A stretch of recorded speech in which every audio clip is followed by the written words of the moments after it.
நல்ல உயர்ந்த படிப்பை படிங்க. என்ன வரும் தெரியுமா? படிக்க படிக்க படிக்க என்ன தெரியுமா? அறிவு வரும். என்ன வரும்? அதிகமாக படிக்க படிக்க அறிவு வரும். உலக அறிவு வரும். உலகத்தில் எப்படி இது எப்படி செய்யறது, இது என்ன, சூரியன் எப்படி இயங்குது, சந்திரன் எப்படி இயங்குது, பூமி எப்படி சுத்துது, தண்ணி எப்படி உண்டாகுது, மழை எப்படி பெய்யுது, எப்படி ஆகாய விமானம் பறக்குது, பூமிக்கு அடியில் என்ன இருக்குது, பூமிக்கு மேலே என்ன இருக்குது, பூமி சுத்தில என்ன இருக்குது, இதெல்லாம் அறிவு, உலக அறிவு.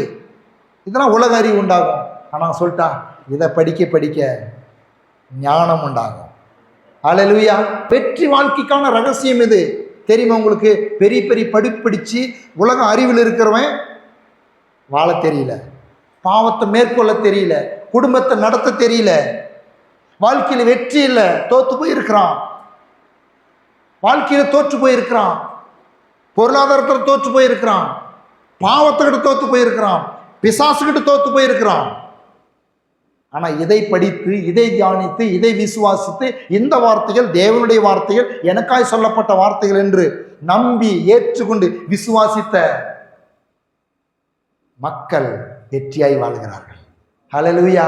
அதனால்தான் வசனம் ஒன்று சொல்லுகிறது, பைத்தியமாய் தோன்றுகிற பிரசங்கத்தினாலே ஜனங்களை ரட்சிக்க தேவன் சித்தம் கொண்டார். ஆமென். நம்புகிற நம்முடைய தேவன் நம்மோடு கூடவே வந்து விடுகிறார்.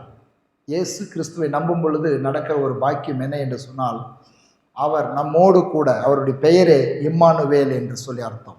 இம்மானுவேல் என்று சொன்னால் தேவன் நம்மோடு கூட இருக்கிறார், கூடவே இருக்கிறேன் என்று இயேசுனுடைய வார்த்தை, இயேசுனுடைய வல்லமை, இயேசுனுடைய எல்லா விதமான உபதேசத்திலும் அவர் சொல்லுகிறார், நான் கூடவே இருக்கிறேன்.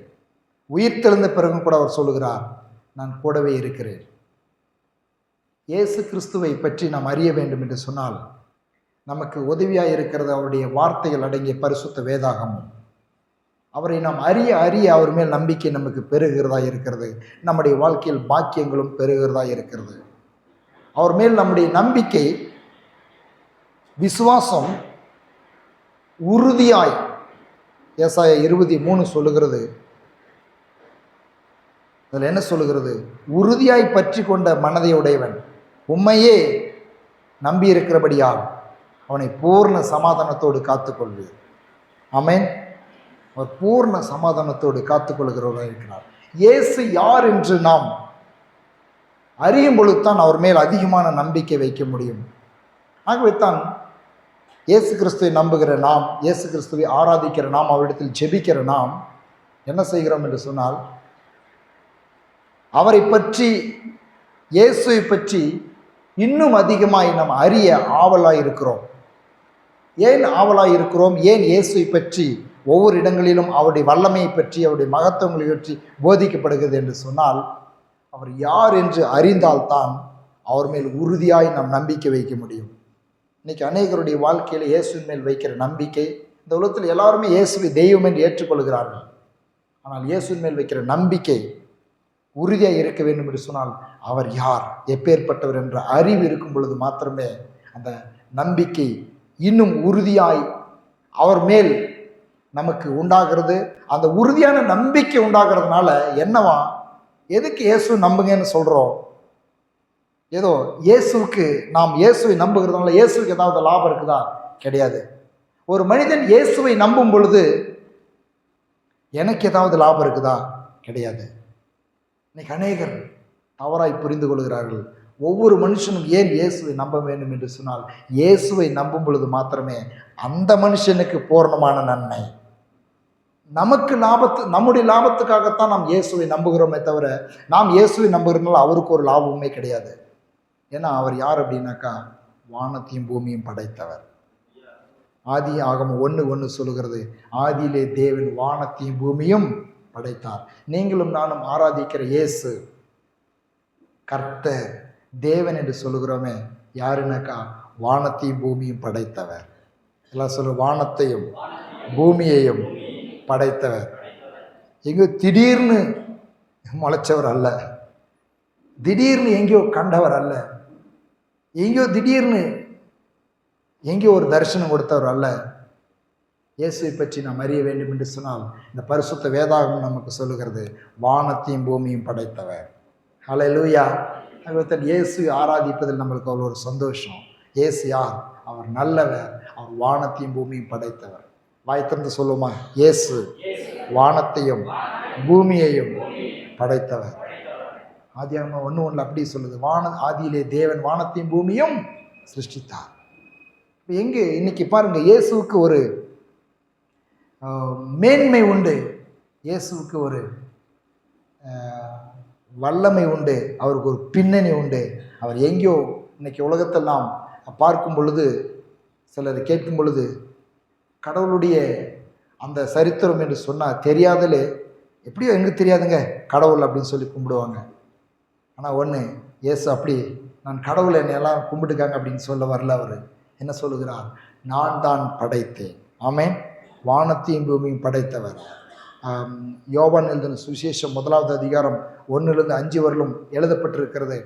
ஆதியிலே வார்த்தை இருந்தது, அந்த வார்த்தை தேவனிடத்தில் இருந்தது, அந்த வார்த்தை தேவனாய் இருந்தது, அவர் ஆதியிலே தேவனோடு இருந்தார், சகலமும் அவர் மூலமாய் உண்டாயிற்று, உண்டானதொன்றும் அவரால் அல்லாமல் உண்டாக்கவில்லை, அவருக்குள் ஜீவன் இருந்தது, அந்த ஜீவன் மனுஷருக்கு ஒளியாய் இருந்தது, அந்த ஒளி இருளிலே பிரகாசிக்கிறது, இருளானது அதை பற்றி கொள்ளவில்லை.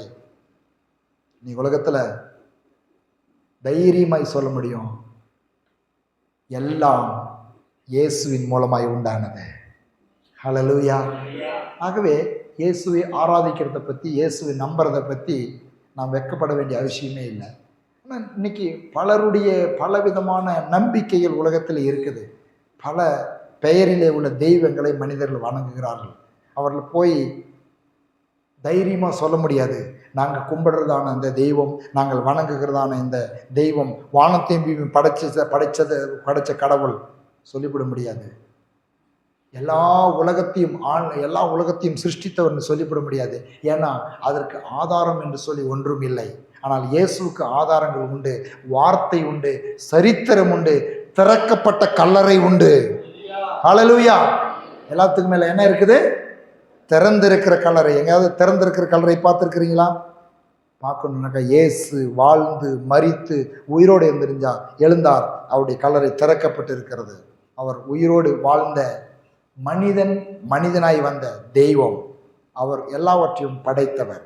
ஆகவே இயேசு தம்மை பற்றி அவர் சொல்லும் பொழுதே, யோவான் எழுதின சுவிசேஷம் 14:6 இந்த பூமியில் வாழ்ந்த பொழுது சொல்லுகிறார், நானே வழியும் சத்தியமும் ஜீவனுமாய் இருக்கிறேன், என்னாலே அல்லாமல் ஒருவனும் பிதாவினிடத்தில் வரான். இயேசு என்ன சொல்றாரு? இயேசு யாரா? எல்லாம் சொல்ல, இயேசுவே வழியும் சத்தியமும் ஜீவனுமாய் இருக்கிறார். அவரே சொல்றாரு, வானத்தையும் பூமியும் படைத்தவர் என்று எழுதப்பட்டிருந்தாலும் அவர் சொல்லுகிறார், வழியும் சத்தியமும் ஜீவனுமாய் இருக்கிறேன், என்னால் அல்லாமல் உங்களால் ஒன்றும் செய்ய முடியாது, ஒருவனும் பிதாவினிடத்தில் வராது. அப்ப இந்த வழியும் சத்தியம் ஜீவனுமாய் இருக்கிற இந்த தேவன் நமக்கு இன்றைக்கு நம்முடைய வாழ்க்கையில் என்ன செய்கிறார், நமக்கு என்ன சொல்லுகிறார்? அதுதான் கிறிஸ்துவ வாழ்க்கையினுடைய மிகப்பெரிய ஒரு ரகசியமே, மிகப்பெரிய மேன்மை என்ன தெரியுமா? தேவன் எனக்கு என்ன சொல்லுகிறார், எனக்கு என்ன நல்லதுக்கு என்ன சொல்லுகிறார். இன்னைக்கு தேவன் என்ன சொல்லுகிறார் என்று கேட்கறதுக்கே மனிதனுக்கு பொறுமை இல்லை. ஆனா தேவன் ஏதாவது கொடுக்கணும்னு சொல்லி எதிர்பார்க்கிறான். ஆனால் தேவன் என்ன சொல்லுகிறார்? என்னையே நான் கொடுத்து விட்டேன், என்னுடைய வார்த்தைகளை கவனி, என் வார்த்தையினால் உனக்கு வாழ்வு உண்டு, என்னுடைய வார்த்தையினால் உனக்கு வாழ்வு உண்டு. இன்னைக்கு மனிதனுடைய வாழ்க்கை, ஒவ்வொரு மனிதனும் வெற்றியாய் வாழ வேண்டும் என்று தேவன் விரும்புகிறார். அதற்காகத்தான் அவர் சொல்லுகிறார், யோவான் எழுதின சுவிசேஷம் 6:63 வானத்தையும் பூமியும் படைத்த தெய்வம் அவர் சொல்லுகிறார். யோவான் 6:63 ஆவியே உயிர்ப்பிக்கிறது, மாம்சமானது ஒன்றுக்கும் உதவாது, நான் உங்களுக்கு சொல்லுகிற வசனங்கள் ஆவியாயும் ஜீவனாயும் இருக்கிறது. அவருடைய வார்த்தைகளை, அவருடைய வசனங்களை கவனிக்கும்படியாய், ஆவியாயும் ஜீவனாயும் இருக்கிற வசனங்களை கவனிக்கும்படியாய் தேவன் வானத்தையும் பூமி படைத்த ஆண்டவர் இயேசு கிறிஸ்து நமக்கு ஆலோசனை சொல்லுகிறார், பரிசுத்த ஆவியானவர் மூலமாய் உணர்த்துகிறார். என்ன சொல்லுகிறார்? வசனத்தை கவனி. ஆவியாய் உயரும், ஆவியாயும் ஜீவனாயும் இருக்கிற என் வார்த்தைகள் கவனி, என்று சொல்லி வைத்திருக்கிற வார்த்தைகள் கவனி.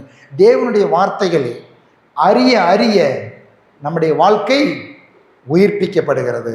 எந்தெந்த பகுதிகளெல்லாம் நாம் நம்முடைய வாழ்க்கையில் உயிரற்ற நிலையில் குறைவுள்ளவர்களாக இருக்கிறோமோ அந்த பகுதியில் நாம் என்ன நினைக்கிறோம், யாரோ ஒரு பாஸ்டர் தலைமையில் கை வச்சு ஜெபம் பண்ணிட்டாக்கா, யாரோ ஒருத்தர் போய் ஜெபிச்சுட்டு வந்துட்டாக்கா நம்ம வாழ்க்கை மாறிடணும் அப்படின்னு நினைக்கிறோம். செய்கிறார், இல்லைன்னு சொல்லலை. ஊழியக்காரர்கள் ஜெபிக்கும் பொழுது, வரம் பெற்றவர்கள் ஜெபிக்கும் பொழுது, தேவ பிள்ளைகள் ஜெபிக்கும் பொழுது, அபிஷேகம் உள்ளவர்கள் ஜெபிக்கும் பொழுது வாழ்க்கையில் சில மாற்றங்கள் உண்டாகிறது. ஆனால் தொடர்ந்து நம்முடைய வாழ்க்கையில் எப்பொழுதுமே வெற்றியும் ஜெயமும் உள்ள வாழ்க்கையாய் வாழ்வதற்கு நமக்கு பாதைக்கு வெளிச்சமாய் இருக்கிறது, கால்களுக்கு தீபமாய் இருக்கிறது தேவனுடைய வார்த்தை என்பதை மறந்து போகக்கூடாது. அதனால்தான் தேவனுடைய வார்த்தையை, கடவுளுடைய வார்த்தையை முக்கியப்படுத்துகிறோம். இயேசு கிறிஸ்துவை நம்புகிற வாழ்க்கையிலே அவருடைய வார்த்தை நம்முடைய வாழ்க்கையை வெளிச்சமாக்குகிறது. வார்த்தை நம்முடைய வாழ்க்கையை பிரகாசிப்பிக்க பண்ணுகிறது. கால்களுக்கு தீபம், பாதைக்கு வெளிச்சம் என்று அவருடைய வார்த்தை குறித்து எழுதியிருக்கிறது. அவருடைய வார்த்தை ஆவியாயும் ஜீவனாயும் இருக்கிறது என்று எழுதியிருக்கிறது. அவருடைய வார்த்தையின் மூலமாகத்தான் அவர் அறிந்து கொள்ளுகிறோம். இயேசுவை அறிந்து கொள்வதற்கு இயேசுவின் வல்லமையையும் இயேசுவின் மகத்துவங்களையும் இயேசு செய்கிறதான காரியங்களையும் இன்றைக்கு நமக்கு செய்கிறேன் என்று சொல்லியிருக்கிற காரியங்களையும் அறிந்து கொள்வதற்கு இந்த பரிசுத்த வேதாகம் நமக்கு உதவி செய்கிறது. ஆகவே தான் படிக்க தெரிந்த ஒவ்வொருவரும், படிக்க தெரியாத நீங்களும் கூட ஒவ்வொரு நாளும் இதை உட்கொள்வது அவசியம் என்பதை வேதம் வலியுறுத்துகிறது. ஆமென். நம்முடைய கிறிஸ்துவ வாழ்க்கைக்கு, ஆவிக்குரிய வாழ்க்கைக்கு அஸ்திபாரமாய் நம்முடைய வாழ்க்கை கண்மலை மேல் கட்டப்பட்ட வீடா இருப்பதற்கு தேவனுடைய வார்த்தைகளை உட்கொள்ள வேண்டும். இன்னைக்கு அநேகர் என்ன பண்றாங்க, அநேகர் இந்த பைபிள் எடுத்துட்டு போய், நான் ஒரு வீட்டுக்கு ஜெபத்துக்கு, ஒரு கிறிஸ்துவ வீட்டுக்கு ஜெபத்துக்கு கூப்பிட்டுருந்தாங்க. நான் போயிருந்தேன். போய் அங்கே நான் உங்களுக்கு ஜெபிக்கிறதுக்கு முன்னாடி அப்படி வீட்டில் போய் எல்லா ரூமுகளையும் அப்படி போய் பார்த்தேன். போய் பார்க்கும் பொழுது ஒரு டேபிள் போட்டு இந்த வேதாகமத்தை இப்படி திறந்து வச்சு 2 பக்கமும் 10 குச்சியும் மலத்திரியும் வச்சு அங்கே எரிஞ்சிட்டு இருக்குது. இதை ஒரு நாள் நான் படித்தாங்களான்னு தெரியாது. இதுக்கு என்ன நடந்துட்டு இருக்குது, ஆராதனை இந்த புஸ்தகத்துக்கு ஆராதனையும் பூசையும் நடந்து கொண்டிருக்கிறது. நீங்கள் எப்படி, அவங்க ஆராதனையும் பூசையும் நடத்துகிறாங்க, நீங்கள் என்ன பண்ணுறீங்க, கொண்டுட்டு போய் இது அலமாரியிலையோ இல்லை உங்களுடைய செல்ஃப்லேயோ இல்லை உங்கள் பெட்டு மேலேயே போட்டுட்டாக்கா திருப்பி அடுத்த ஞாயிற்றுக்கிழமை தானே கையில் எடுத்துகிட்டு வரீங்க, அப்படி தானே? நீங்களாம் மௌனம் இருக்கிறது பார்த்தா ஆமான்னு சொல்கிற மாதிரி இருக்குது. இது எதுக்கு கொடுக்கப்பட்டது? கிறிஸ்துவன் என்ற அடையாளம் இல்லைங்க. இது கக்கத்தில் வச்சுட்டு என்ன ரட்சிக்கப்பட்டவன் ஞானஸ்தானம் எடுத்துவேன் அப்படின்றதுக்கு அடையாளத்துக்காக இது கொடுக்கப்படலை.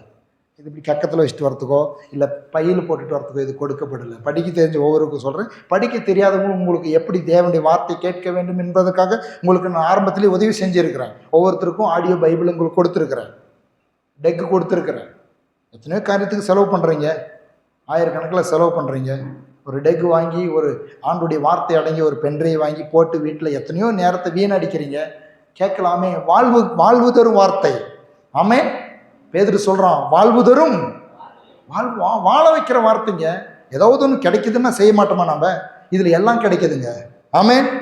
எல்லாம் கிடைக்குது. ஆவி, ஆத்மா, சரீரத்துக்கு தேவையான எல்லா நன்மைகளும் கிடைக்குது. நான் சொல்லுது, இந்த வேதமே சொல்லுது. இதை அனுபவித்து கோடி கோடி கோடி மக்கள் இன்றைக்கும் இந்த வார்த்தையை தியானித்து ருசித்து அறிக்கை பண்ணி வெற்றியும் ஜெயத்தையும் பெற்றுக்கொண்டு இருக்கிறார்கள். ஆமென். ஹல்லேலூயா. ஆகவே தான் ஒவ்வொரு நாளும் உங்களை உற்சாகப்படுத்துகிறேன். இந்த வார்த்தைகளை இங்கே கொஞ்சம் கொஞ்சம் உங்களுக்கு நான் இதில் திறந்து வைத்து ருசி காண்பித்து அனுப்புகிறேன். அவ்வளோதான். முழுசும் என்னால் உங்களுக்கு புரிய வைக்க முடியாது, முழுசும் உங்களுக்கு போதிச்சு விட முடியாது. அவ்வப்போது திறந்து வைத்து அதை எப்படி பயன்படுத்த வேண்டும், என்ன இதில் இருக்கிறது என்பதை உங்களுக்கு இந்த சத்தியத்தில் இருக்கிற இந்த பொக்கிஷத்தில் இருக்கிறதான புதையல்களை இதெல்லாம் இருக்குதுன்னு சொல்லி உங்களுக்கு காண்பித்து கொடுக்கிறதற்காக ஏற்படுத்தப்பட்ட தேவ ஊழியக்காரன். அவ்வளவுதான். எல்லாத்தையும் நான் உங்களுக்கு சொல்லி முடிச்ச முடியாது. நீங்கள் கேளுங்கள், படியுங்கள், விசுவாசியுங்கள், அறிக்கை பண்ணுங்கள், வாழ்க்கையில் ஜீவனை பெற்றுக்கொள்ளுங்கள். ஆமென். சங்கீதம் 19:7 சொல்லுகிறது பாருங்க. அதேதான். கர்த்தருடைய வேதம் குறைவற்றதும் ஆத்மாவை உயிர்ப்பிக்கிறதுமாய் இருக்கிறது. கர்த்தருடைய சாட்சி சத்தியமும் பேதையை ஞானியாக்குகிறதுமாய் இருக்கிறது. நான் சொல்றேன், உலகத்தில் நல்ல படிப்பு, நிறைய படிப்புகள் இருக்குது. அந்த படிப்பை நல்லா படிங்க. வாழ்க்கையில் படிக்கிற பிள்ளைகளுக்கு சொல்கிறனால படிங்க, நல்லா உயர்ந்த படிப்பை படிங்க. என்ன வரும் தெரியுமா? படிக்க படிக்க படிக்க என்ன தெரியுமா? அறிவு வரும். என்ன வரும்? அதிகமாக படிக்க படிக்க அறிவு வரும். உலக அறிவு வரும். உலகத்தில் எப்படி இது எப்படி செய்யறது, இது என்ன, சூரியன் எப்படி இயங்குது, சந்திரன் எப்படி இயங்குது, பூமி எப்படி சுத்துது, தண்ணி எப்படி உண்டாகுது, மழை எப்படி பெய்யுது, எப்படி ஆகாய விமானம் பறக்குது, பூமிக்கு அடியில் என்ன இருக்குது, பூமிக்கு மேலே என்ன இருக்குது, பூமி சுத்தில என்ன இருக்குது, இதெல்லாம் அறிவு, உலக அறிவு. இதெல்லாம் உலக அறிவு உண்டாகும். ஆனால் சொல்லிட்டா இதை படிக்க படிக்க ஞானம் உண்டாகும். அல்லேலூயா. என்ன உண்டாகும்? ஞானம் உண்டாகும். வெற்றி வாழ்க்கைக்கான ரகசியம் இது தெரியுமா உங்களுக்கு? பெரிய பெரிய படிப்பு படித்து உலக அறிவில் இருக்கிறவன் வாழ தெரியல, பாவத்தை மேற்கொள்ள தெரியல, குடும்பத்தை நடத்த தெரியல, வாழ்க்கையில் வெற்றி இல்லை, தோத்து போயிருக்கிறான். வாழ்க்கையில் தோற்று போயிருக்கிறான், பொருளாதாரத்தில் தோற்று போயிருக்கிறான், பாவத்துக்கிட்ட தோத்து போயிருக்கிறான், பிசாசுகிட்ட தோத்து போயிருக்கிறான். ஆனா இதை படித்து, இதை தியானித்து, இதை விசுவாசித்து, இந்த வார்த்தைகள் தேவனுடைய வார்த்தைகள், எனக்காய் சொல்லப்பட்ட வார்த்தைகள் என்று நம்பி ஏற்றுக்கொண்டு விசுவாசித்த மக்கள் வெற்றியாய் வாழ்கிறார்கள். ஹல்லேலூயா. அதனால்தான் வசனம் ஒன்று சொல்லுகிறது, பைத்தியமாய் தோன்றுகிற பிரசங்கத்தினாலே ஜனங்களை ரட்சிக்க தேவன் சித்தம் கொண்டார். ஆமென். புரியுதோ இல்லையோ நான் சொல்கிறேன், உங்களுக்கு எல்லாம் புரியணும்னு அவசியம் இல்லை, எனக்கு எல்லாம் புரியணும்னு அவசியம் இல்லை. தேவனுடைய வார்த்தை என்று விசுவாசித்து எனக்கென்று சொல்லி கொடுக்கப்பட்ட வார்த்தையில் எடுத்துக்கொள்ளும் பொழுது என்னுடைய வாழ்க்கையில் அது உயிர்ப்பிக்கிறதாக இருக்கிறது. கர்த்தருடைய வேதம் குறைவற்றது, எல்லாம் சொல் குறைவற்றது, ஆத்துமாவை உயிர்ப்பிக்கிறது. அதனால்தான் நம்முடைய வாழ்க்கையில் நன்றாய் புரிந்து கொள்ளும். ஒவ்வொரு மனுஷனும் உலகத்தில் இருக்க ஒவ்வொரு மனுஷனும் செய்ய வேண்டியதை இயேசு சொல்லுகிறார். ஏதோ கிறிஸ்துவர்கள் செய்யறத மாத்திரம் இயேசு சொல்லலை, கிறிஸ்துவர்கள் தான் இதை செய்யணும். உலகத்திற்கு ஒவ்வொரு மனுஷனும் எந்த பின்னணியிலிருந்து அவன் வந்திருந்தாலும் ஆண்டவராக இயேசு கிறிஸ்து சொல்றார், உலகத்தின் எல்லா பகுதிகளுக்கும் நற்செய்தி வேண்டும். அல்லேலூயா. வெறும் குறிப்பிட்ட இனத்திற்கு மாத்திரமல்ல. ஏன்னாக்கா இது ஒவ்வொரு மனுஷனுக்கும் தேவையானது. ஏன் தெரியுமா? இது ஒவ்வொரு மனுஷனையும் வாழ வைக்கக்கூடியது, இந்த ஒவ்வொரு மனுஷனையும் பூரணமாய் ஆசீர்வதிக்கக்கூடியது. மனுஷனுக்கு ஆசீர்வாதம் அப்படின்னு சொல்லும் பொழுது இன்னைக்கு நம்முடைய மைண்டெல்லாம் பதிஞ்சு விட்டது வெறும் பணம் மாத்திரம்தான். ஆனால் மனுஷனுக்கு ஒரு மனிதனாய் இருக்கிறவன் ஆவி, ஆத்துமா, சரீரம் என்ற 3 நிலையில் வசிக்கிறான். ஒரு மனிதனுக்கு என்ன உண்டு? ஆவி உண்டு, ஆத்துமா உண்டு, சரீரம் உண்டு. தேவன் அவருடைய ஆவியை தந்திருக்கிறார், அவர் ஆவியாய் இருக்கிறார். அந்த ஆவி தேவனிடத்தில் போய்விடும், அவ்வளவுதான். ஆனால் ஆத்துமா தான் நாம, ஆத்துமா நாம, சரீரம் கூடாரம். இது ஒரு பெரிய சப்ஜெக்ட். அதனால தான் பாருங்க, இதுல என்னுடைய இந்த சரீரமாகிய கூடாரத்திற்குள்ள ஆத்துமா இருக்கிறவர்களும் தேவன் தந்த ஆவி செயல்படுகிற வரையிலும் என்னை பெயர் விட்டு அழைப்பார்கள். ஆனால் இதே உருவம் நான் இப்படியே இருப்பேன். எப்படி இருப்பேன்? நான் இப்படியே இருப்பேன். கண்ணு மாத்திரம் மூடி இருக்கும். ஒரு பெட்டியில் வச்சு இதே உருவத்தோட இதே ட்ரெஸ்ஸோட படுக்க வச்சிருப்பாங்க. அப்போ வந்து என் பெயர் சொல்ல மாட்டீங்க. என்ன சொல்லுவீங்க? பணம் அப்படின்னுவீங்க. என்ன சொல்லுங்க? பாடி, பணம், கட்டை. எப்போ துவைக்கிறீங்க, எப்போ எரிக்கிறீங்க, எப்போ புதைக்கிறீங்க, அப்படிதான் கேட்பீங்க. ஏங்க அப்போ எனக்கு மரியாதை இல்லையா? ஏன் அப்போ என் பேர் விட்டு என்னை கூப்பிடக்கூடாதா? இல்லை. ஏன் இல்லை? இதே உருவம் தான் அப்படியே இருக்குது. என்ன இல்லை? ஆத்துமா இல்லை, தேவன் தந்த ஆவி இல்லை. நன்றாய் புரிந்து கொள்ள வேண்டும். இந்த 3 நிலையிலும் ஆவி, ஆத்துமா, சரீரம் 3 நிலையிலும் நம்மை ஆசீர்வதிக்கிறவர் தான் இயேசு கிறிஸ்து. ஆமென். சரீரத்தையும் அவர் ஆசீர்வதிக்கிறார், ஆவியிலும் அவர் நம்மோடு இணைந்து இருக்கிறார், ஆத்துமாவையும் பரலோகத்துக்கு கொண்டு போகிறார். ஹல்லேலூயா. ஆகவே தான் ஒவ்வொரு மனிதனுக்கு என்ன சொல்லுகிறார் தெரியுமா? மத்தேயு 6:24 வாசிக்கிறேன். 2 எஜமான்களுக்கு ஊழியம் செய்ய ஒருவனாலும் கூடாது. ஒருவனை பகைத்து மற்றவனை சிநேகிப்பான், அல்லது ஒருவனை பற்றி கொண்டு மற்றவனை அசட்டை பண்ணுவான்.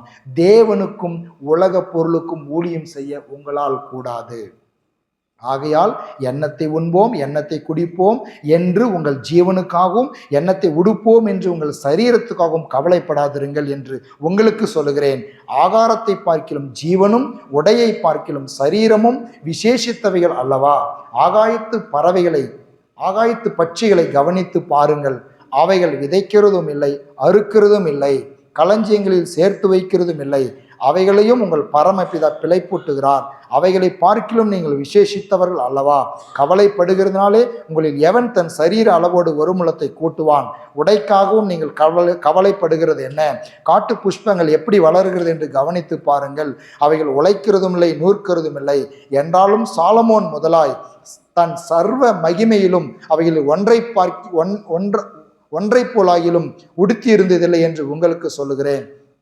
அற்ப விசுவாசிகளே, இன்றைக்கு இருந்து நாளைக்கு அடுப்பிலே போடப்படும் காட்டு புல்லுக்கு தேவன் இவ்விதமாய் உடுத்துவித்தால் உங்களுக்கு உடுத்துவிப்பது அதிக நிச்சயம் அல்லவா?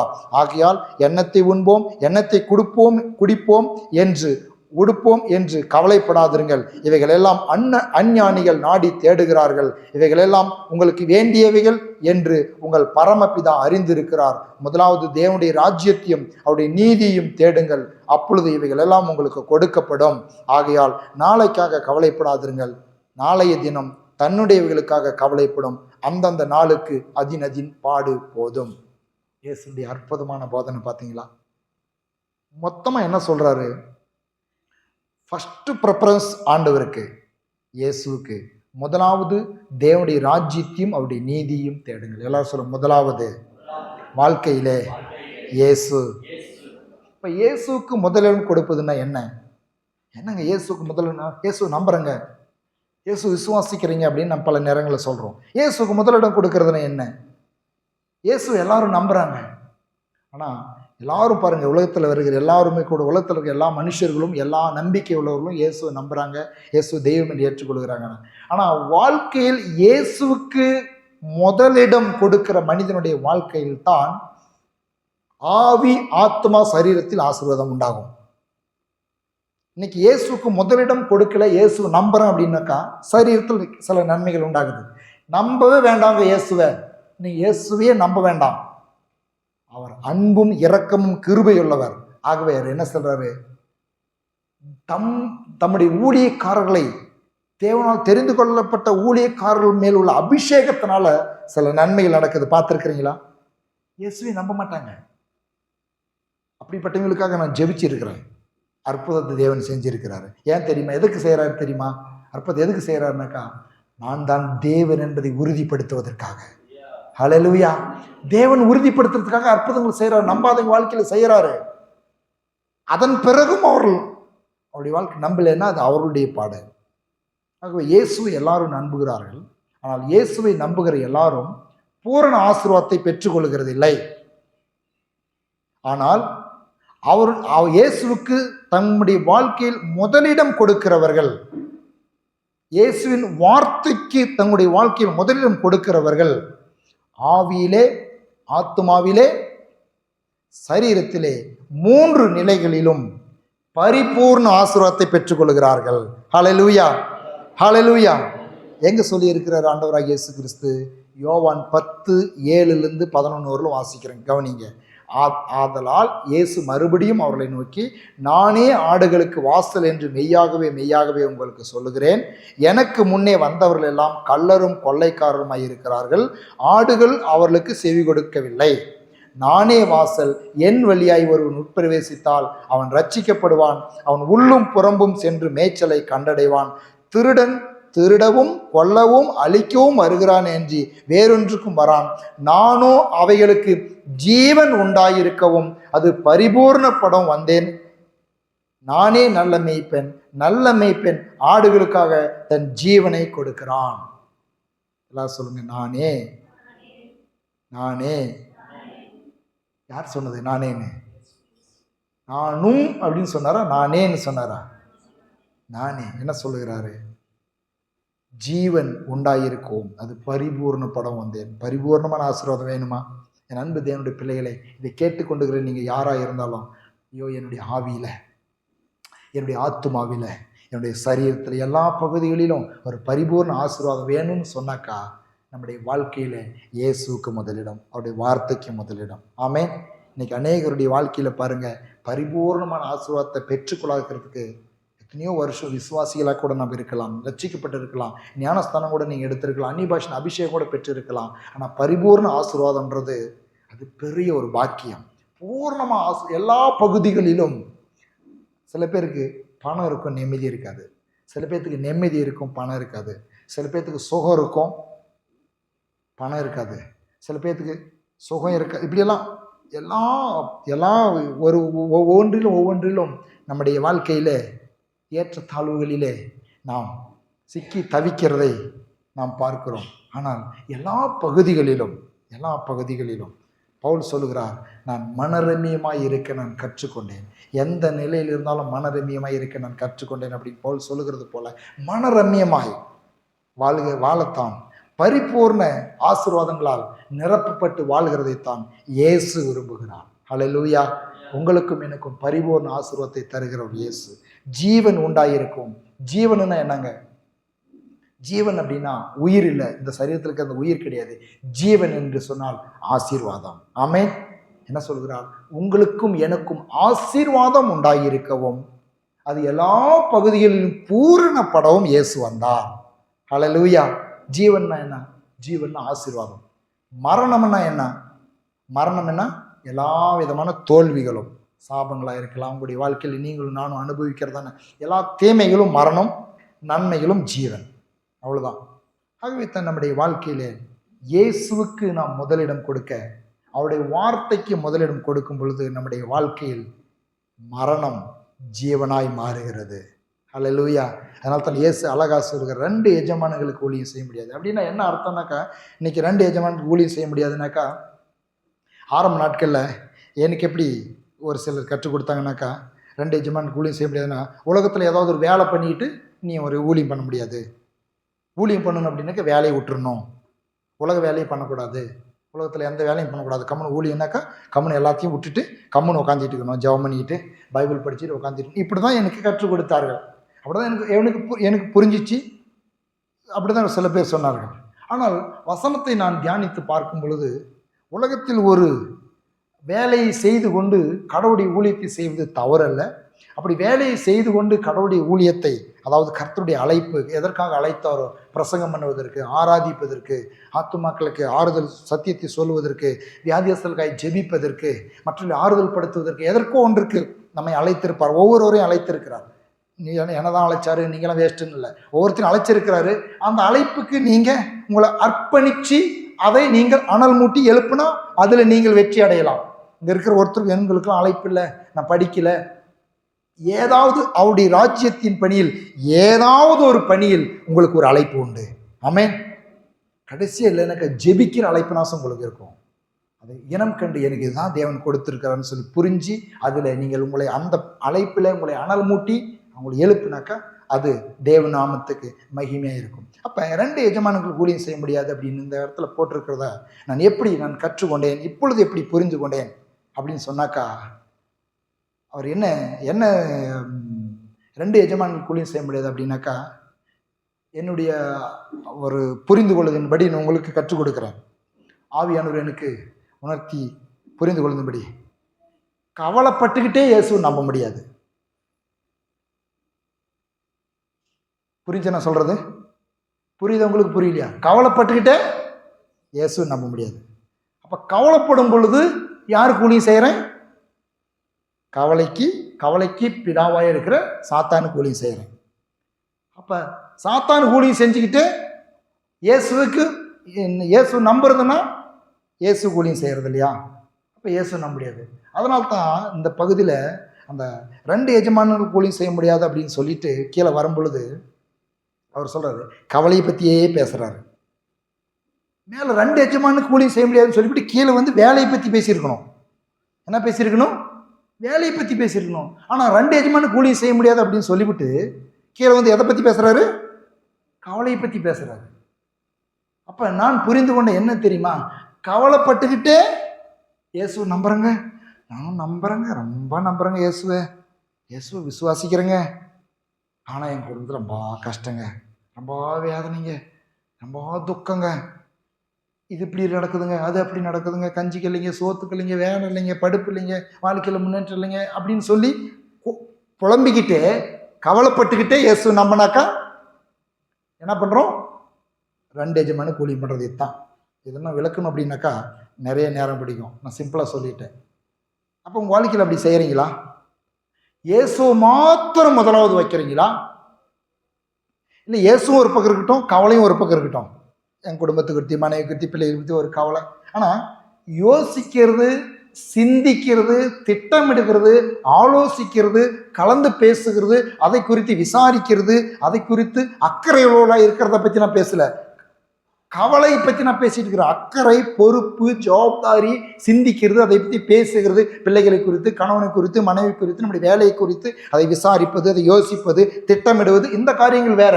இது தேவன் பிரியப்படுகிற காரியம். ஆனால் கவலைன்றது நம்முடைய வாழ்க்கையை என்ன பண்ணுகிறது? ஒடுங்கி போக பண்ணுகிறது. கடவுள் மேல் உள்ள நம்பிக்கையை கவலைப்படுகிறது. பாவம் பாவம்னு பேசுகிறோமே, கவலைப்படுகிறதும் ஒரு பாவத்தை மாதிரி தான். கவலைப்படாதிருங்கள்னு சொல்லி இயேசு சொல்லி இருக்கும் பொழுது கவலைப்பட்டாக்கா ஐயோ என்ன நடக்குமா தெரியல அப்படின்னு உடனே கவலை வந்துருச்சு. அப்போ 2 எஜமான கூலி செய்கிறது இதுதான் அப்படின்றத நான் புரிஞ்சுக்கிட்டேன். கவலைப்பட்டுக்கிட்டே இயேசு நம்ப முடியாது. இயேசு நம்பினா கவலைப்பட முடியாது. அல்லேலூயா. எல்லாம் சொல்லுங்க, கவலைப்பட்டுக்கிட்டே இயேசு நம்ப முடியாது. இயேசு நம்பிக்கிட்டே கவலைப்பட முடியாது. ஏதோ ஒன்று தான் செய்யணும். அப்போ கவலை இருக்குதுன்னாக்கா முதலாவது இயேசு வைக்கல, முதலாவது ஆண்டுடைய வார்த்தையை வைக்கல, ஆண்டுடைய வார்த்தைக்கு கீழ்ப்படியிலன்றதை புரிஞ்சுக்கலாம், நல்லா புரிஞ்சுக்கலாம். ஓகே, நான் முன்னாடி போகிறேன். தேவனுக்கும் தேவனுடைய வார்த்தைக்கும் நம்முடைய வாழ்க்கையில் முதலிடம் இருக்கும் பொழுது நம்முடைய வாழ்க்கையில் ஜீவன் உண்டாகிறது, அதாவது நன்மைகள் உண்டாகிறது. இதுதான் இன்னைக்கு. கர்த்தர் நல்லவர், அவரை ருசித்து பார்க்கணும். எப்படி நல்லவர்? அவர் தம்முடைய வார்த்தையை வச்சிருக்கிறாரு. அவருக்கு நம்முடைய வாழ்க்கையில் இயேசுக்கு முதலிடம் கொடுக்கும் பொழுது நம்முடைய வாழ்க்கையை மலரச் செய்கிறாரு. பாருங்க, இயேசுடைய வார்த்தைக்கு, அதாவது தேவனுடைய வார்த்தைக்கு முதலிடம் கொடுக்காத பொழுது எப்படி பாவம் செய்கிறோம், முதலிடம் கொடுக்கும் பொழுது எப்படி பாவத்தை ஜெயிக்கிறோம். 2 சம்பவங்களை உங்களுக்கு நான் புரியும்படியாக நான் சொல்லி காண்பிக்க விரும்புகிறேன். ஆதியாகமத்தை திருப்பிக் கொள்ளுங்க, 3வது அதிகாரம் 1-6. தேவனாகிய கர்த்தர் உண்டாக்கின சகல காட்டு ஜீவன்களை பார்க்கிலும் சர்ப்பமானது தந்திரமுள்ளதாக இருந்தது. அது ஸ்திரியை நோக்கி, நீங்கள் தோட்டத்தில் உள்ள சகல விருட்சங்களின் கனியை புசிக்க வேண்டாம் என்று தேவன் சொன்னது உண்டோ? ஸ்திரீ சர்ப்பத்தை பார்த்து, நாங்கள் தோட்டத்தில் உள்ள விருட்சங்களின் கனியை புசிக்கலாம், ஆனாலும் தோட்டத்தின் நடுவில் இருக்கிற விருட்சத்தின் கனியை குறித்து தேவன் நீங்கள் சாகாதபடிக்கு அதை புசிக்கவும் அதை தொடவும் வேண்டாம் என்று சொன்னார் என்றாள். அப்பொழுது சர்ப்பம் ஸ்திரியை நோக்கி, நீங்கள் சாகவே சாவதில்லை, நீங்கள் இதை புசிக்கும் நாளில் உங்கள் கண்கள் திறக்கப்படும் என்று நீங்கள் நன்மை தீமை அறிந்து தேவர்களைப் போல இருப்பீர்கள் என்றும் தேவன் அறிவார் என்றது. அப்பொழுது ஸ்திரியானவள், அந்த விருட்சம் புசிப்புக்கு நல்லதும் பார்வைக்கு இன்பமும் புத்தியை தெளிவிக்கிறதற்கு இச்சிக்கப்படத்தக்க விருட்சமாய் இருக்கிறது என்று கண்டு அதன் கனியை புசித்து தன் புருஷனுக்கும் அதை கொடுத்தால் அவனும் புசித்தான். எப்படி பாருங்க, இங்கு தேவனுடைய வார்த்தை, பிசாசுடைய வார்த்தை, 2 வார்த்தையும் உங்களுக்கு பார்க்கலாம். நீங்கள் இந்த ஆதியாகமும் 3வது அதிகாரம் 1-6 வரலும் இங்க என்ன வார்த்தை பற்றி எழுதப்பட்டிருக்கிறது? 2 வார்த்தைகளை பற்றி எழுதப்பட்டிருக்கிறது. ஒன்று என்ன வார்த்தை? தேவனுடைய வார்த்தை. அடுத்து இன்னொன்று வார்த்தை பிசாசின் வார்த்தை. இப்ப பிசாசின் வார்த்தை, தேவனுடைய வார்த்தையும் வேணும், பிசாசின் வார்த்தையும் வேணும். 2ஐயும் நான் ஏற்றுக்கிறேன். ஓகே, 2ஐயும் நான் வச்சுக்கிறேன். இதுதான் இங்கே நடந்த காரியம். 2ஐயும் வச்சுட்டு என்ன தப்பு இதில்? என்ன பெரிய தப்புனாக்கா, பாவம் என்ன பெரிய, அந்த கனியை புசித்தது பெரிய பாவம் இல்லைங்க. கனி புசித்தது பாவம்னு சொல்லி கிடையாது. என்ன தெரியுமா? வார்த்தைக்கு கீழ்ப்படியவில்லை, அதுதான் பாவம் ஸ்டார்ட் ஆகுது. என்னத்துக்கு கீழ்ப்படியல? வார்த்தைக்கு கீழ்ப்படியவில்லை. என்ன வார்த்தைக்கு? தேவன் புசிக்க வேண்டாம்னு சொல்லியிருந்தார் வார்த்தை. பிசாசு என்ன சொல்ல? புசிக்கலாம். தேவன் என்ன சொல்லுகிறார்? தேவன் என்ன சொல்லுகிறார்? புசிக்க வேண்டாம். பிசாசு என்ன சொல்லுகிறான்? புசிக்கலாம். இப்போ என்ன பண்ணுறான்? 2 எஜமானுக்கும் நான் ஊழியம் பண்ணணும், 2 எஜமானுக்கு ஊழியம் பண்ணணும். தேவன் புசிக்க வேண்டாம்னு சொல்லியிருக்காரு, அவருக்கு ஊழியம் பண்ணுறேன், கீழ்ப்படிஞ்சு அவருக்கு ஊழியம் பண்ணுறேன். பிசாசு புசிக்கலாம் அப்படின்னு சொல்கிறான், அவனுக்கு கீழ்ப்படிஞ்சு அவனுக்கு ஊழியம் பண்ணுறேன். இப்போ இவன் தீர்மானிக்கிறான், 2 பேர் பேச்சையும் வச்சுக்கலாமே, அவர் சாப்பிட வேண்டான்னாரு, அவர் கடவுளை வச்சுக்கலாம், இருக்கட்டும். இவன் ஒரு பேர் சாப்பிடுன்னு சொல்கிறான், இதையும் எடுத்துக்கலாம். இப்போ 2 எஜமானுக்கு ஊழியம் செய்ய முடிஞ்சா? முடியல. பிசாசுக்கு கீழ்ப்படிஞ்ச உடனே தேவன் விலகி போனார்.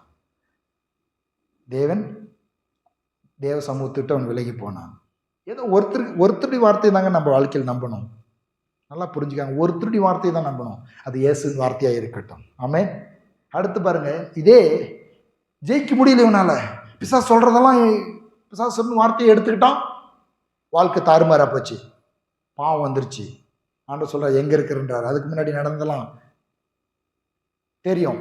ஒரு சிலருக்கு தெரியாது இருந்தாக்கா இந்த பைபிளை வாங்கி நீங்கள் வாசித்து பாருங்கள், உங்களுக்கு தெரியும் எப்படி மனுஷன் கடவுளுடைய வார்த்தையை விட்டுட்டு பிசாசுடைய வார்த்தையை பெருசாக நினச்சி அவன் எப்படி கடவுளை விட்டு தூர போனான் அப்படின்னு.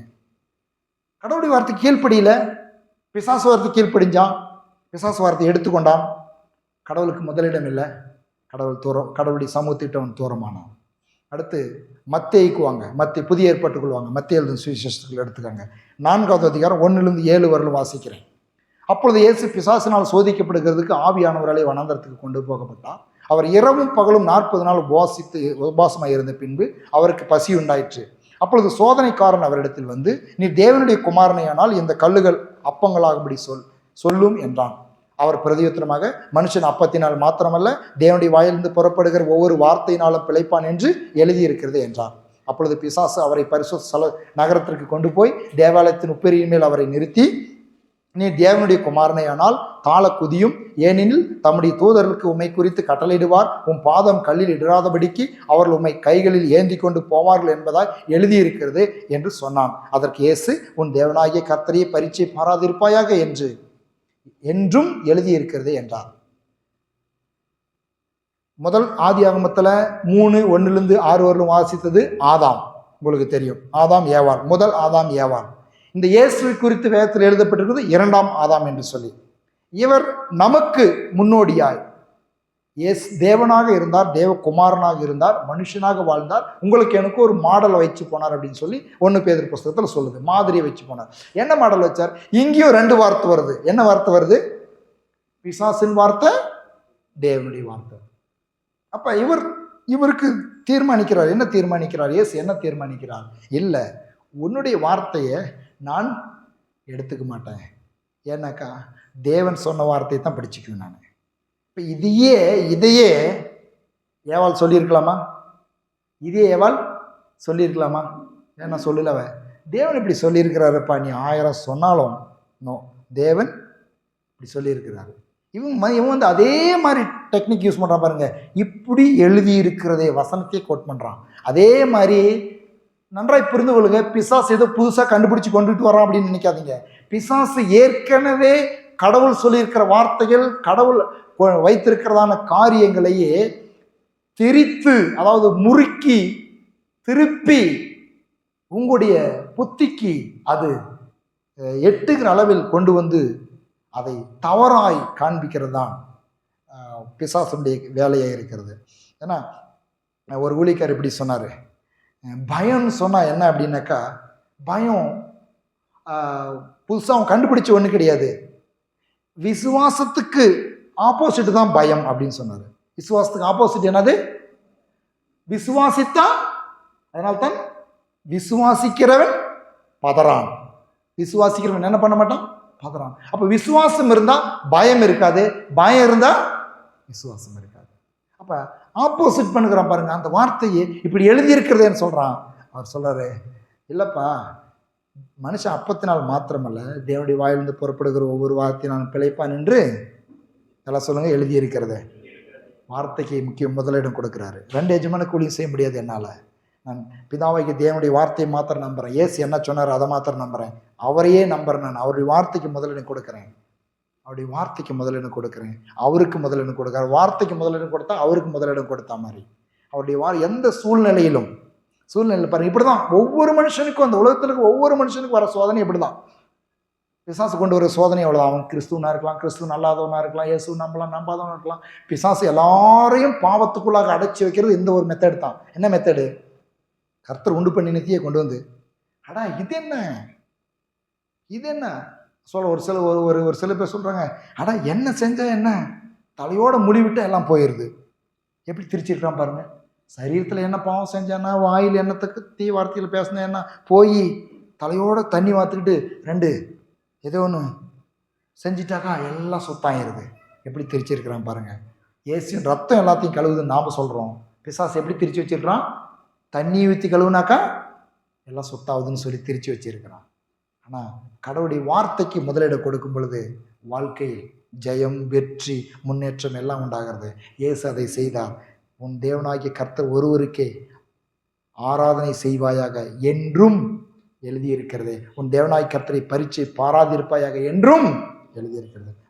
தேவனுடைய வார்த்தைக்கு தான் நம்முடைய வாழ்க்கையில் முதலிடமாக இருக்க வேண்டும். இயேசுக்கு முதலிடம் இருக்கும் பொழுது வார்த்தைக்கு முதலிடம். பாருங்கள், நம்முடைய எல்லா சூழ்நிலைக்கும் தேவையான வார்த்தைகள் நமக்கு கொடுக்கப்பட்டிருக்கிறது. அந்தந்த நேரத்தில் அந்தந்த வார்த்தைகளை நம்முடைய வாழ்க்கையில் எடுத்து வாயிலே சொல்லி அதை விசுவாசித்து அறிக்கை பண்ணி மீண்டும் மீண்டும் சொல்லிக்கொண்டே இருப்பதனால் நம்முடைய வாழ்க்கையிலே வெற்றியும் ஜெயமும் உண்டாவது நிச்சயம். ஆமேன்.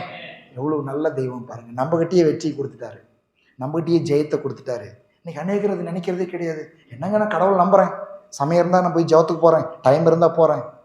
இல்லைங்க, உங்களுக்கு எனக்கும் வார்த்தைகளை தேவன் கொடுத்துருக்கிறாரு. அந்த வார்த்தைகளுக்கு முதலாவது அந்த வார்த்தைக்கு, அதனால தான் முதலாவது தேவனுடைய ராஜ்யத்தையும் நீதியும் தேடுங்கள். 2 எஜமான கூலியும் செய்ய முடியாது. இன்னைக்கு வேலை செஞ்சுக்கிட்டே ஆண்டவர் ஆராதிக்க முடியுமா? இன்னைக்கு வேலை செஞ்சுக்கிட்டே கர்த்தரை ஆராதிக்க முடியுமா? முடியாது. அதான் சொல்றாரு, உன் ஏசாயாவில் சொல்றாரு, உன் சொந்த பேச்சை பேசாமல் உன் காலை விலக்கி. வசனம் இப்படி இருக்குதுங்க, அப்படி சொல்லியிருக்காரு ஆண்டவர். அப்போ நாம் என்ன பண்ணுறோம்? முதலாவது தேவனுக்கு தரும்படியாக எல்லா காரியத்திலும் நம்முடைய வாழ்க்கையை, நம்முடைய இருதயத்தை, நம்முடைய சிந்தையை முதலாவது தேவனுடைய வார்த்தைக்கு கொடுக்கக்கூடாது என்பதுதான் பிசாசனுடைய வேலையை. எப்போ முதலாவது நம்ம அவருக்கு முதலிடத்தை கொடுக்கவும் தெரியுமா? அவரை பற்றிய சத்தியங்களை அறிய வாழ்க்கையில் இவர் தான் பெஸ்ட், எனக்கு முதலாவது அப்படின்னு சொல்லி வந்துடுவோம். அப்படி முதலாவது வந்துட்டாக்கா பிசாசுக்கு ரொம்ப வருத்தம். அதனால தான் என்ன பண்ணுறான்? விதைக்கப்பட்ட வசனத்தை எடுத்து போட பார்க்குறான். வசனம் விருதியத்தில் இல்லைன்னா, ஏவாளுக்கு விதைக்கப்பட்டது, ஆதாமுக்கு ஏவாளுக்கு விதைக்கப்பட்ட வசனம் என்ன உள்ளத்தில் இல்லை. இயேசுக்கு அந்த வசனம் உள்ளத்தில் இருந்துச்சு. இன்னைக்கு உங்களுக்கு எனக்கும் இருதயத்துக்குள்ள வசனம் இருந்தாக்கா பிசாசை நம்ம எளிதாய் ஜெயிக்கலாம். அவர் சொன்ன வார்த்தைகள், அந்த வார்த்தைக்கு நம்முடைய வாழ்க்கையில் முதலாவது ஸ்தானத்தை கொடுக்க வேண்டும். அப்பொழுது தேவனுக்கே நம் முதல் ஸ்தானத்தை கொடுக்கும் பொழுது அவருடைய வார்த்தையை நாம் மதிக்க வேண்டும், கனம் பண்ண வேண்டும். நமக்காக எழுதி கொடுக்கப்பட்ட வார்த்தைகள் இந்த உலகத்தில் யாருமே மறுக்க முடியலைங்க, யாருமே மறுக்க முடியாது. ஏன்னா நிறைய எத்தனையோ பரிசுத்தவான்களால், எத்தனையோ ஆவிக்குரிய மனிதர்களால் எழுதப்பட்டிருந்தாலும் கூட ஒரே சத்தியத்தை குறிக்கிற புஸ்தகம். ஆமேன். ஒரே சத்தியத்தை குறிக்கிற புஸ்தகமாக கடவுளுடைய வார்த்தை என்று அங்கீகரிக்கப்பட்ட இந்த புஸ்தகத்தில் எழுதியிருக்கிறதெல்லாம் ஒவ்வொரு மனிதனுக்கும் பிரயோஜனமானது. உதாரணத்துக்கு ஒரு சில காரியத்தை சொல்கிறோம் பாருங்கள். கவலை வருது நம்முடைய வாழ்க்கையில். கவலை தானே அதிகமாக இருக்குது. அதனால் அதுக்கே உதாரணமாக சொல்கிறேன். கவலை வரும் பொழுது நாம் என்ன பண்ணுறோம்? நாம் ஜெபிக்கிறோம். ஜெபிக்கும் பொழுது அந்த கவலையை மேற்கொள்கிறதுக்கு வசனத்தை தேவன் என்ன சொல்லிக்கிறார் கவலையை பற்றி கேட்டால் தானே தெரியும். பைபிள் படித்தா தானே தெரியும். வசனங்கள் கேட்டால் தானே நம்மளுக்கு கவலை பற்றி என்ன சொல்லியிருக்காரு இயேசு. ஒரே கவலையாக இருக்குதுப்பா, அப்படி தான் நம்ம ஜெபிப்போம். ஆனால் கவலை குறித்து இயேசு என்ன சொல்லியிருக்கிறார்? பிலிப்பியர் 4:6-7, நீங்கள் ஒன்றுக்கும் கவலைப்படாமல் எல்லாவற்றையும் குறித்து உங்கள் விண்ணப்பங்களை ஸ்தோத்திரத்தோடு கூடிய ஜபத்தினாலும் வேண்டுதனாலும் தேவனுக்கு தெரியப்படுத்துங்கள். அப்பொழுது எல்லா புத்திக்கு மேலான தேவ சமாதானம் உங்கள் இருதயங்கள் உங்கள் சிந்தனைகளையும் கிறிஸ்து இயேசுக்குள்ளாக காத்துக்கொள்ளும். அப்போ கவலை வந்துச்சுனாக்கா இயேசு சொன்னதை சொல்லணும். நம்ம இயேசு என்ன சொன்னார்? ஆண்டவரே நீங்கள் கவலைப்படாதுன்னு சொல்லியிருக்கிறீங்க, எல்லா புத்திக்கும் மேலான தேவ சமாதானத்தை கொடுக்குறேன்னு சொல்லியிருக்கிறீங்க. ஆகவே என் கவலைகள் எல்லாம் உன்மேல் வைத்து விடுகிறேன். அதனால்தான் கர்த்தர் மேல் உன் பாரத்தை வைத்து விடு, அவர் உன்னை ஆதரிப்பார், நீதிமானை தள்ளாட விடமாட்டார் என்று எழுதியிருக்கிறதே. ஆமென். யாருக்கிட்ட சொல்லணும்? கவலைகிட்ட சொல்லுங்க. கவலை பார்த்துக்கிறீங்களா? நீங்கள் கவலை ஒருத்தரையும் பார்த்ததில்ல. கவலை ஒரு மனுஷனை, கவலை வேணுமா உங்களுக்கு? கவலையை பார்க்கணுன்னாக்கா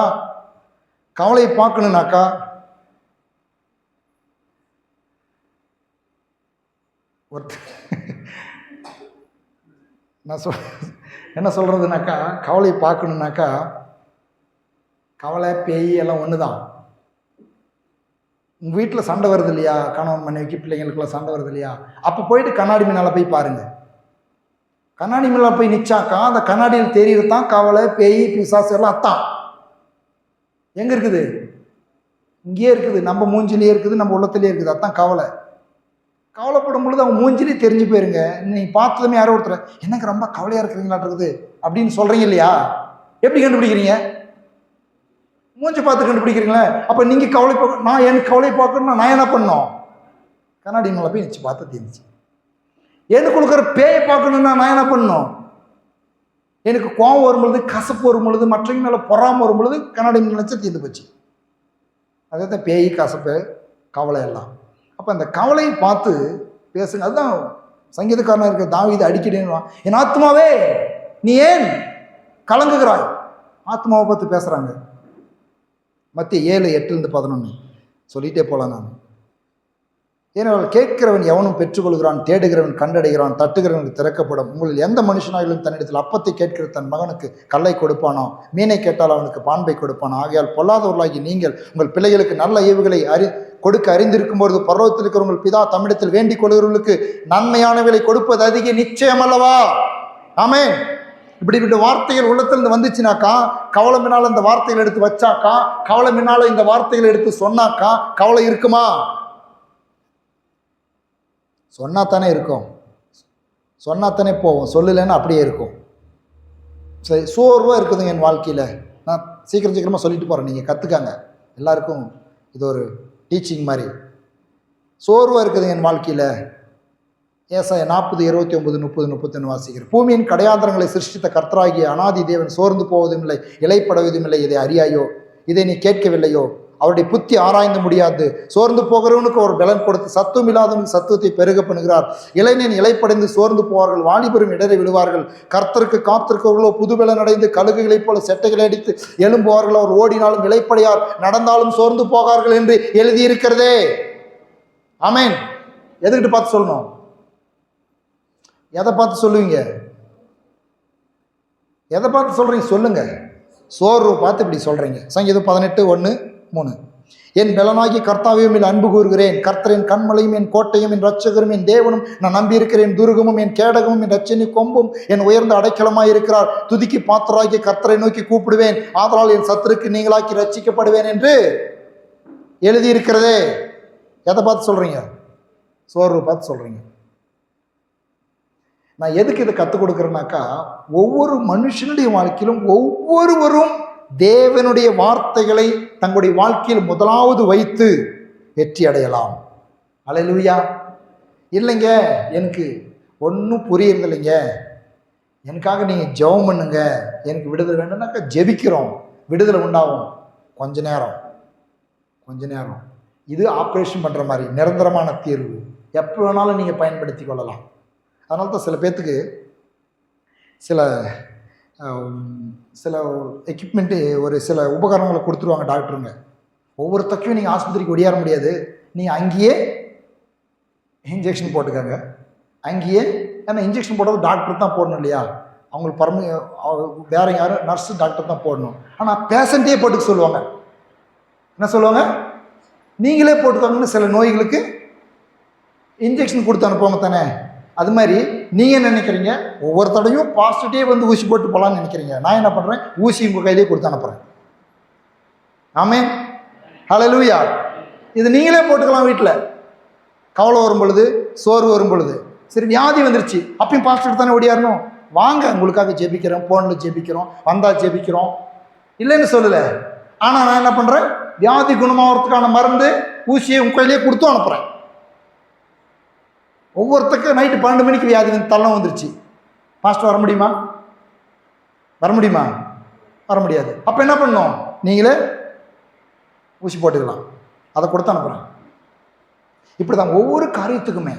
சரி, வியாதிக்கு ஏசாயா 53:4-5 மெய்யாகவே அவர் நம்முடைய பாடுகளை ஏற்றுக்கொண்டு நம்முடைய துக்கங்களை சுமந்தார். நாமோ அவர் தேவனால் அடிக்கப்பட்டு வாதிக்கப்பட்டு சிறுமைப்பட்டவன் எண்ணினோம். நம்முடைய மீறுதல் நிமித்தம் அவர் காயப்பட்டு, நம்முடைய அக்கிரம் நிமித்தம் அவர் நொறுக்கப்பட்டார். நமக்கு சமாதானத்தை உண்டு பண்ணும் ஆக்கினை அவர் மேல் வந்தது. அவருடைய தழும்புகளால் குணமாகிறோம். நாம் எல்லாரும் ஆடுகளைப் போல வழி தப்பி தெரிந்து அவனவன் தன் வெளியிலே போனோம். கர்த்தரோ நம்ம எல்லாருடைய அக்கிரமத்தையும் அவர் மேல் விலப்பண்ணினார். எல்லாரும் சொல்லுங்க, அவருடைய தழும்புகளால் குணமாகிறோம் என்று எழுதியிருக்கிறதே. 1 பேதுரு 2:22 பாருங்க. உங்கள் விசுவாசம் நம்பிக்கையும் தேவன் மேல் இருக்கும்படி அவரை மரித்தொருந்து எழுப்பி அவருக்கு மகிமையை கொடுத்தார். ஆகையால் நீங்கள் மாயமற்ற சகோதர சிநேகம் உள்ளவர்களாகும்படி ஆவியிலே சத்தியத்திற்கு கீழ்ப்படிந்து உங்கள் ஆத்துமாக்களை சுத்தமாக்கி கொண்டவர்களாக இருக்கிறபடினால் சுத்த இருதயத்தோடு ஒருவர் ஊக்கமாய் அன்பு கூறுங்கள். அழிவுள்ள வித்தினாலே அல்ல, என்றைக்கும் நிற்கிறதும் ஜீவனுள்ளதுமான தேவ வசனமாகிய அழிவில்லாத வித்தினாலே மறுபடியும் ஜனிப்பிக்கப்பட்டிருக்கிறீர்களே. மாம்சமெல்லாம் புல்லை போலும், மனுஷனுடைய மகிமையெல்லாம் புல்லின் பூவை போலும் இருக்கிறது. புல் உலர்ந்து அதன் பூ முதிர்ந்து போம், கர்த்தருடைய வசனமோ என்றென்றைக்கும் நிலைத்திருக்கும். உங்களுக்கு சுவிசேஷமாய் அறிவிக்கப்பட்ட வருகிற வசனம் இதுவே. என்னதான்? அழிவுள்ள வித்தினால் அல்ல, என்றென்றைக்கு நிற்கிறதும் ஜீவனுள்ளதுமான தேவ வசனமாகிய அழிவில்லாத வித்து. எல்லாரும் சொன்ன அழிவில்லாத வித்து. இந்த வசனத்தை பயன்படுத்தினீங்களாக்கா என்ன வராதான்? இந்த வசனத்துல என்ன இல்லை? அழிவில்லை, ஜீவன் கொடுக்கிற வித்து. யாத்திராகமம் 23:25 உங்கள் தேவனாகிய கர்த்தரையை சேவிக்க கடவீர்கள், உங்கள் அப்பத்தையும் உங்கள் தண்ணீரையும் ஆசீர்வதிப்பார், உன் வியாதியை உன்னிலிருந்து விலக்குவேன். இப்படி நான் சொல்லிக்கிட்டே போகலாம். அதாவது நான் சொல்லுகிறேன், நம்முடைய ஒவ்வொரு சூழ்நிலைக்கு தகுந்ததான வார்த்தைகள் தேவனுடைய வார்த்தையில் இருக்கிறது. படித்து கேட்டு தியானித்து உள்ளத்தில் வச்சுக்கிட்டாக்கா அந்த சூழ்நிலைக்கு தகுந்த வார்த்தைகளை நாம் எடுத்து வாயிலே சொல்லும் பொழுது அதுதான் ஜெபம். ஹல்லேலூயா, ஹல்லேலூயா. ஆகவே தான் இவ்வளவு தெளிவாக வசனத்தை எடுத்து உங்களுக்கு காண்பிக்கிறோம். நம்முடைய வாழ்க்கையிலே தேவனுக்கும் தேவனுடைய வார்த்தையும் முதலாவது நாம் தேடும் பொழுது மற்ற அனைத்தும் நம்முடைய வாழ்க்கையில் கூட கொடுக்கப்படும் என்று சொல்லி வேதம் நமக்கு சொல்லுகிறது. ஹல்லேலூயா, ஹல்லேலூயா. ஏன்னாக்கா வாயில வல்லம் உண்டுங்க. இன்னொரு 5 நிமிஷம் 10 நிமிஷம் நான் எடுத்துக்கிறேன். சப்ஜெக்ட் முடியல, கொஞ்சம் நல்லா குழுத்தான் இருக்குது, அமருங்க. சரியா? ஏனென்றால் வாயில வல்லமை உண்டு. யாக்கோபு 3:5-6 வாசிக்கிற பாருங்க. யாக்கோபு, அப்படியே நாவானது சிறிய அவயவமாய் இருந்தும் பெருமையானவைகளை பேசும் பாருங்கள். சிறிய நெருப்பு எவ்வளவு பெரிய காட்டை கொளுத்தி விடுகிறது. நாவும் நெருப்பு தான், அது அநீதி நிறைந்த உலகம். நம்முடைய அவயவங்களை நாவானது முழு சரீரத்தையும் கரைப்பிடித்தி ஆயுள் சக்கரத்தை கொளுத்தி விடுகிறதுனால் நரக அக்கினியிலே கொளுத்தப்படுகிறதாயும் இருக்கிறது. அப்ப வாயில வல்லமை உண்டு. வசனம் சொல்லுகிறது நீதிமொழிகள் 18:20-21 அவனவன் வாயின் பலனால் அவனவன் வயிறு நிரம்பும், அவன் உதடுகளின் விளைவினால் அவன் திருப்தி அடைவான். மரணமும் ஜீவனும் நாவின் அதிகாரத்தில் இருக்கிறது, அதில் பிரியப்படுகிறவர்கள் அதில் கனியை புசிப்பார்கள். இப்போ இந்த வாயில் என்ன உண்டு? எல்லாம் சொல்லு. வாயில் வார்த்தைகளுக்கு வல்லமை உண்டு. அதுதான் இந்த வார்த்தைகள் அந்தந்த சூழ்நிலைக்கு தகுதியான வார்த்தைகளை நாம் என்ன பண்ணோம்? நமக்கு விரோதமாய் வரும் பொழுது நாம் நமக்கு விரோதமான சூழ்நிலைகளையும் இயேசுவையும் எல்லாம் சொன்னோம். சூழ்நிலைகளையும் இயேசுவையும் ஒரே மட்டும் சேவிக்க முடியாது, ஒன்றை தான் சேவிக்கணும். ரெண்டும் வருது நம்மக்கிட்ட. இயேசுவும் வராரு, உலகத்தில் பிரச்சனைகளையும் வருது. அப்போ நம்ம என்ன பண்ணணும்? ஒன்றை தெரிந்தெடுக்க வேண்டும். எதை தெரிந்தெடுக்க வேண்டும்?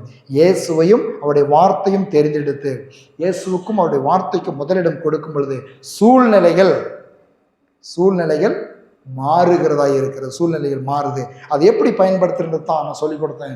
வாயில் எடுத்து நம்முடைய வாயின் வார்த்தைகளினால் தேவனுடைய வார்த்தையை இன்னொரு வசனத்தை நான் வாசித்து விளக்குறேன் பாருங்க. சகரியா 1:13 அப்பொழுது கர்த்தர் என்னோடு பேசின தூதனுக்கு நல்ல வார்த்தைகளையும் ஆறுதலான வார்த்தைகளையும் பிரதியுத்தரமாக சொன்னார். எல்லாரும் சொல்லுங்க, நல்ல வார்த்தைகள், ஆறுதலான வார்த்தைகள்.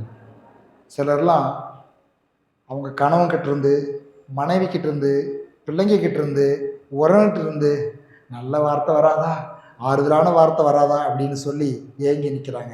என் அன்பு தேவனுடைய பிள்ளைகளை உங்களுக்கு நான் சொல்லுகிறேன், உங்களுடைய கணவனிடத்தில், உங்கள் மனைவியினிடத்தில், உங்கள் பிள்ளைகளிடத்தில், உங்கள் உறவுகளிடத்தில் நல்ல வார்த்தைகளையும் ஆறுதலான வார்த்தைகளையும் பேச ஆவியானவர் உங்களுக்கு உதவி செய்வாராக. ஆமே. சில பேர் பாருங்க, பேசும் பொழுதே ஒரு மாதிரி சில்லுன்னு பேசுவாங்க, அன்பாக பேசவே மாட்டாங்க, நல்லதையே தான் பேசுவாங்க. சாப்பிட போட்டுட்டா அப்படின்னு பார்த்துருக்கீங்களா?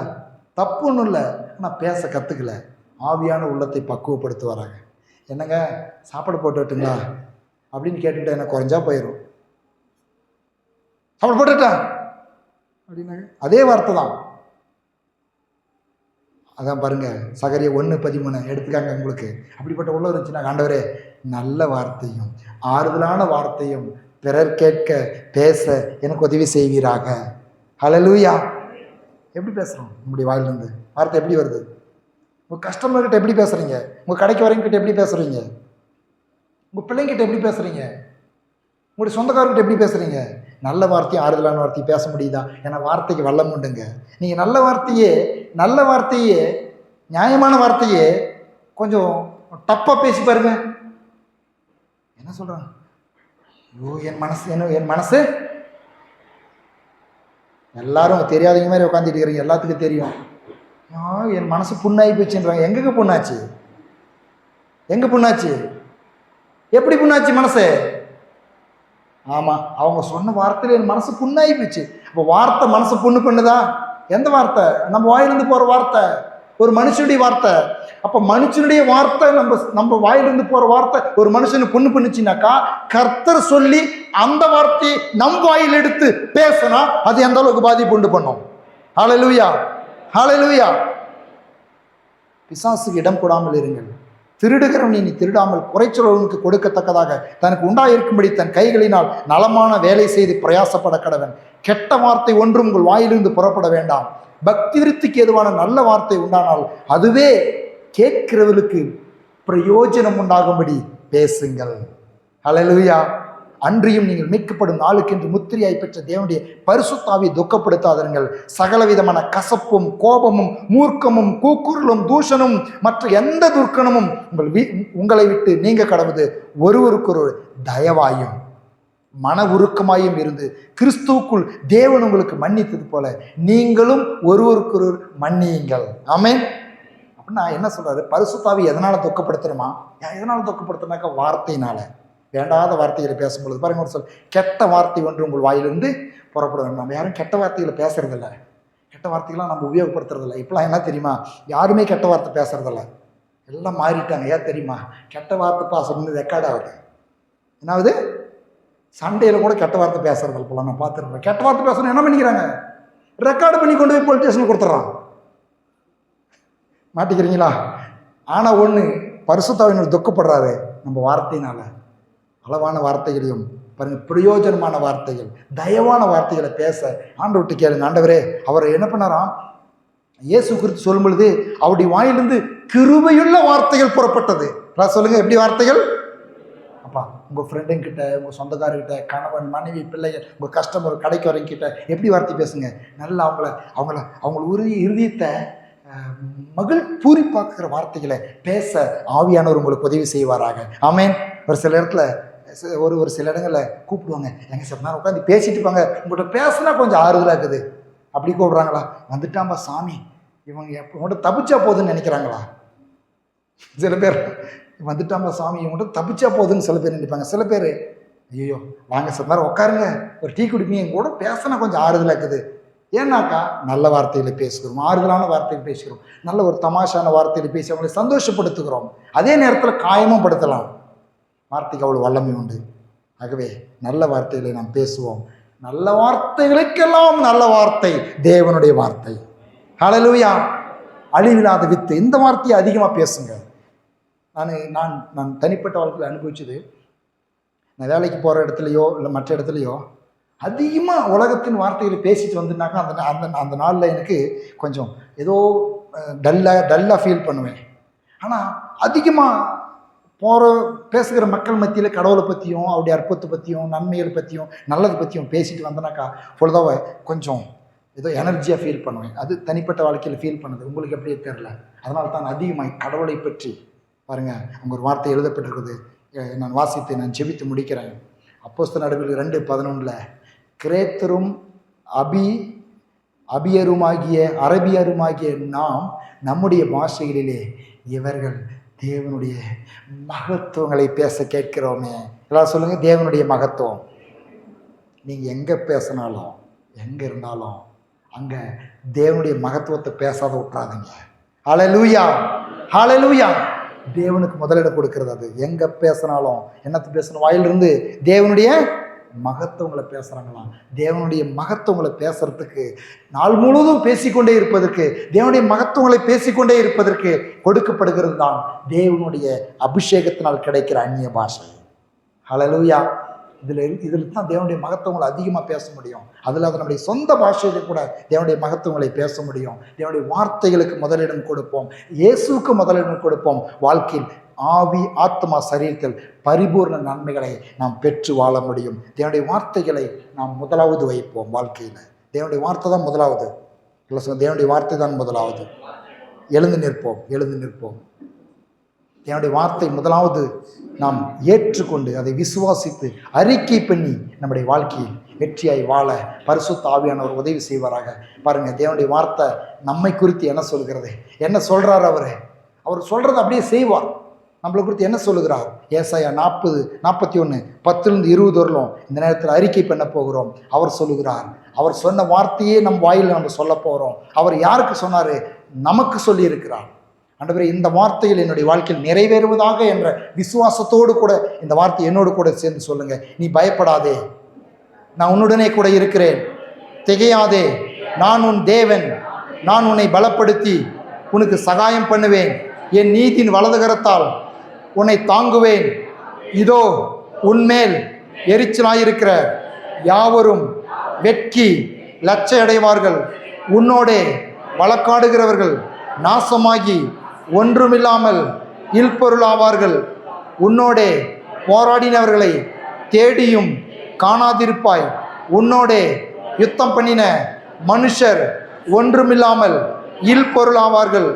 உன் தேவனாயிருக்கிற கர்த்தராகிய நான் உன் வலது கையை பிடித்து பயப்படாதே, நான் உனக்கு துணை நிற்கிறேன் என்று சொல்லுகிறேன். யாக்கோபு என்னும் பூச்சியே, இஸ்ரவேலின் சிறு கூட்டமே, பயப்படாதே, நான் உனக்கு துணை நிற்கிறேன் என்று கர்த்தரும் இஸ்ரவேலின் பரிசுத்தருமாகிய உன் மீட்பர் உரைக்கிறார். இதோ போரடிக்கிறதற்கு நான் உன்னை புதிதும் கூர்மையுமான பற்களுள்ள யந்திரமாக்குவேன். நீ மலைகளை மிதித்து நொறுக்கி குன்றுகளை பதருக்கு ஒப்பிடுவாய். அவைகளை தூற்றுவாய். அவைகள் காற்று அவைகளை கொண்டு போய் சுழல் காற்று அவைகளை பறக்கடிக்கும். நீயோ கர்த்தருக்குள்ளே கலிகூர்ந்து இஸ்ரவேலின் பரிசுத்திற்குள்ளே மேன்மை பாராட்டி கொண்டிருப்பாய்.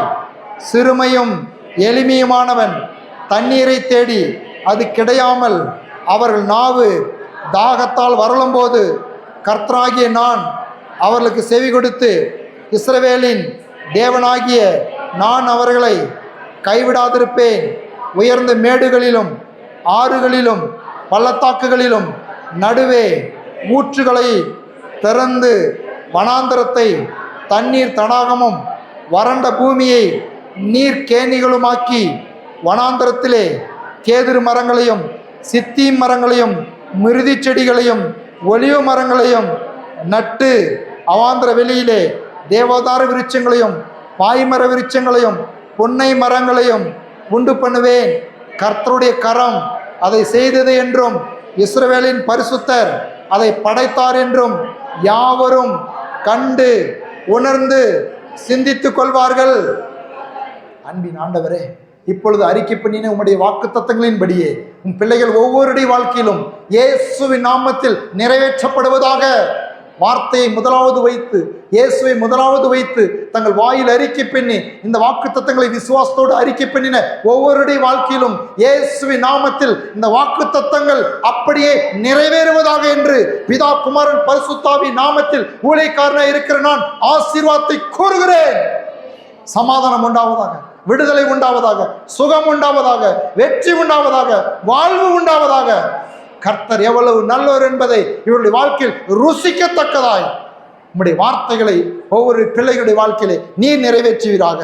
இயேசு கிறிஸ்துவின் நாமத்தில் ஜெபிக்கிறோம். நீர் தருகிற நன்மைகளை ஏற்றுக்கொள்கிறோம். எங்கள் பரலோகத்தின் நல்ல பிதாவே, ஆமென். என் ஆத்துமாவே கர்த்தரை ஸ்தோத்திரி, என் முழு உலமையுடைய பரிசுத்த நாமத்தை ஸ்தோத்திரி. என் ஆத்துமாவே கர்த்தரை ஸ்தோத்திரி, கர்த்தர் செய்த சகல உபகாரங்களும் என்று மறவாதே. ஆமென். பிதாவாகிய தேவனுடைய அன்பும் இயேசு கிறிஸ்துவின் கிருபையும் பரிசுத்த ஆவியானுடைய சந்தோஷமும் சமாதானமும் ஐக்கியமும் நம் அனைவரோடும் இன்றும் என்றும் சதா காலங்களிலும் இருப்பதாக. ஆமென், ஆமென்.